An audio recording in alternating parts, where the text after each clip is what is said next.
Have you ever just wanted to have 3 cannons 7 minutes into a match? Well, if you do, I got a strategy here for you. It's a Mexican cannon rush that I found that Ouija used. And it works pretty well if you pair it with a friend who has infantry. Now, it can work by itself, but it works better with a friend who has infantry. Now let me show you how to do this Mexican cannon rush. Okay, let's look at what cards we're going to need for this build. So we're going to need this one, that I'm not even going to try to pronounce due to the fact that I am not Spanish. And then this 300 Infinite Wood Crate resource. These are the only 2 cards we're going to be sending from our actual deck. The rest are going to be coming from our Revolution deck. And let's get into the gameplay and how to apply it. Okay, let's start this game off like you would just go any other game. You will collect your crates, collect treasures, build settlers until you're able to age up. But you see we have a market here. I won't be using that because we're not going to the strategy. You would normally not have one of these, so we're not going to use it. So the only difference that we're going to be doing from like normal is we are going to build 2 houses instead of using a house in a market.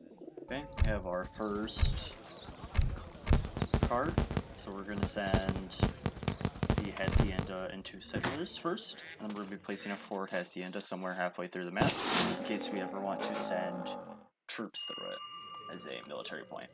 Okay, and then the second shipment we're going to send is wood, so 300 infinite wood. And we're going to collect until we have 350 and make sure we have 350 of each. And then it's okay to go over like 100 of wood because we're going to need that for houses. Okay, no we've worries. aged up, we're going to send our I'm going to win here, anyway. so we're not going to use it.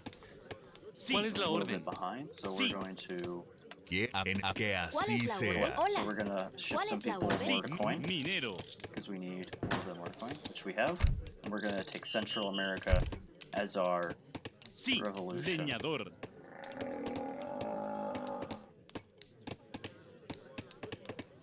We're going to have... Okay. We're going to pretty sentence all of them to mining. And then we're going to have about 12. We're going to keep about 12 chopping trees because we're going to need a little bit of extra wood here at the beginning, because the next card we're going to be sending, next shipment that we have, we're going to be sending the 700 coin, which we'll be using to make our falconets. Which it looks like we're already a little bit ahead on the wood, so we can pull them off. So that way we have 10 and 10. Or be 10 and 11. Except normally you'd probably have a couple more settlers, so you'd normally have 10 and then throw the rest on the coin. Because we're going to need a lot of coin. Okay, and we're going to collect all this coin. So we're going to put about 3 people here to collect coin. And we're going to come over here and start making our falconets. We should be able to get about 3 falconets out before the queue finishes.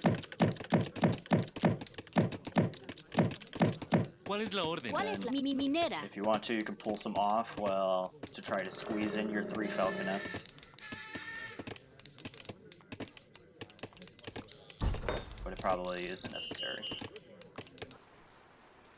Okay, 3 falconets, and that's pretty much the entire rush. I mean, from here you could go into either getting more falconets, more coin, or if you really needed more wood, or you could pick up some revolutionaries or some settlers.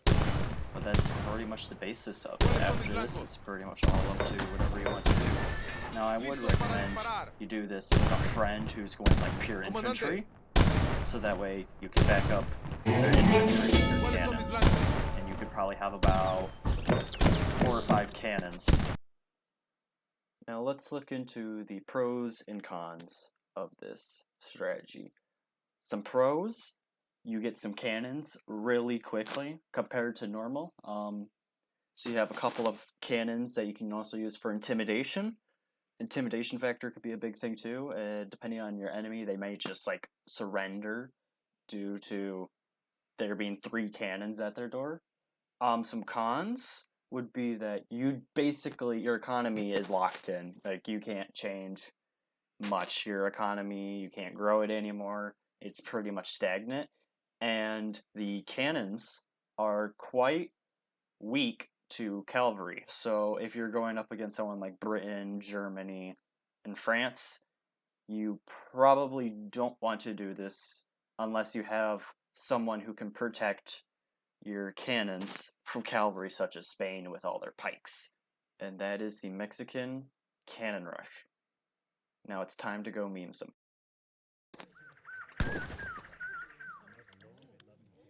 Such a nerd.